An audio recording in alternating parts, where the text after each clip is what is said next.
ॐ नमः शिवाय। शंभो शंकराय महेश्वराय। शिव मोहिनी स्तोत्रम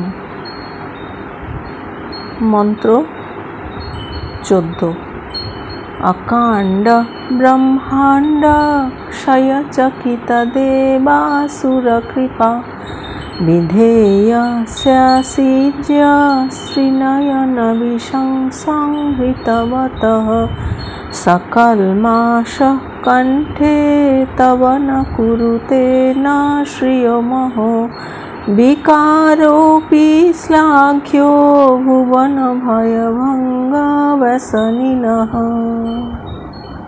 त्रिनयन हे त्रिलोचन, अकांड ब्रह्मांड क्षय चकित देव सुरकृपा विधेयस्य অসময়ে অর্থাৎ মহাপ্রলয়ের নির্দিষ্ট কালের পূর্বেই সমুদ্র মন্থনজাত তীব্র বিষের প্রভাবে কালকূটের প্রভাবে সমগ্র পৃথিবীর ধ্বংসের সম্ভাবনায় ভীত দেবতা ও অসুরদের প্রতি দয়া পরবশ হয়ে করুণার অধীন হয়ে বিষম সংহৃতবতঃ বিষ পানকারী বা উপসংহারকারী তব তোমার কণ্ঠে কণ্ঠে যে কলমশঃ কালিমা আসিত আবির্ভূত হয়েছিল সহ সেই কালিমা অর্থাৎ অঙ্গবিকার শ্রিয়ম শারীরিক সৌন্দর্য শোভা ন কুরুতে সৃষ্টি করেনি ন এমন নয় অহো আহা ভুবন ভয়ভঙ্গ ব্যসনিনঃ ত্রিভুবনের অর্থাৎ জগৎবাসীর ভয় দূর করতে যার অদম্য আগ্রহ তার অর্থাৎ জগতের ভয় বিনাশের সচেষ্ট ব্যক্তির বিকারঃ কুরুপতা বা বিকৃত ভাব অপি ও শ্লাঘ্যঃ প্রশংসনীয় অর্থাৎ মর্যাদাজনক।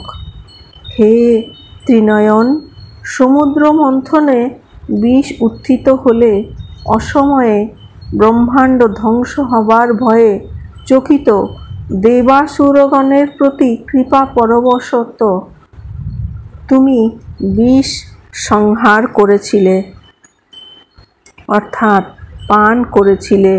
তজ্জন্য তোমার কণ্ঠে যে কালিমা হয়েছিল তাতে কি তোমার অপূর্ব শোভা হয় নাই?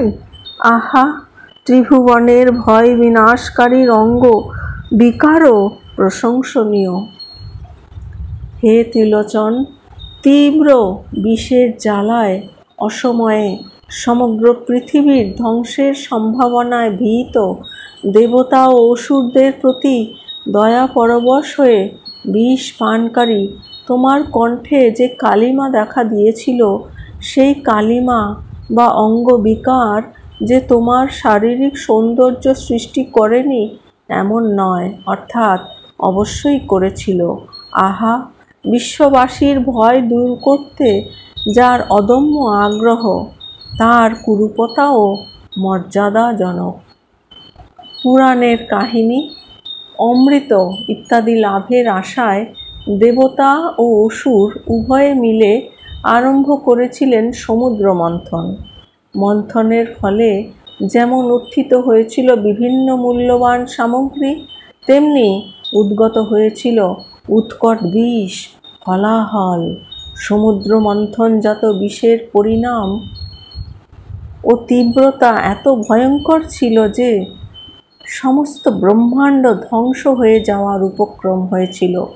সহসা বিশ্ব রসাতলে যায় দেখে যখন দেবতা ও অসুর সকলেই ভয়ে বিহ্বল তখন তাদের প্রতি তাঁর কৃপা বিধান অনিবার্য হয়ে পড়ায় সেই বিষকে আপন কণ্ঠে ধারণ করে মহাদেব হয়েছিলেন নীলকণ্ঠ।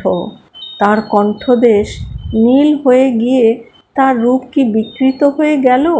না, তা তো হলোই না, বরং তা এক পরম শোভা হয়ে দাঁড়ালো। নিঃসন্দেহে কণ্ঠের নীল রূপ অঙ্গের একটা বিকার। দেখতে অশোভন, কিন্তু বিকারোপি শ্লাঘ্য ভুবন ভয়ভঙ্গ ব্যসনিনঃ। ত্রিভুবনকে ত্রাসমুক্ত করাই যার একমাত্র ব্যসন, অদম্য আগ্রহ অর্থাৎ তন্ময়তা, তার অঙ্গ বিকার হলেও তা শ্লাঘনীয়, তা গৌরবের। হে ত্রিনয়ন, ত্রিজগৎকে রক্ষা করার জন্য যে বিষ তুমি ধারণ করেছ তারই চিহ্ন রয়েছে তোমার নীল কণ্ঠে।